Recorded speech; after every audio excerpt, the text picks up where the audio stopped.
රෑ 10න් පස්සේ මැසේජ් කරන්නේ නැත්තම් ඒ කෙල්ල හොඳයි. ඇයි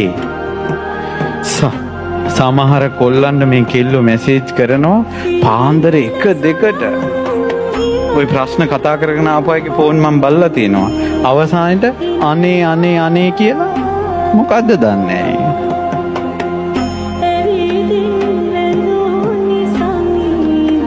එතකොට මොකද වෙන්නේ දන්නවද? විවාහ වුණාට පස්සේ ඔය නිදි මරණ එක පුරුද්දට යනවා. කොල්ල වැඩ කරලා මහන්සියට ඇවිල්ලා බුදිය ගන්නවා. කෙල්ලට නිින්ද යන්නේ. ෆෝන් එක ඔබ ඉඳලා අන්න වෙන මිනිහලත් එක පැටලෙන තැන.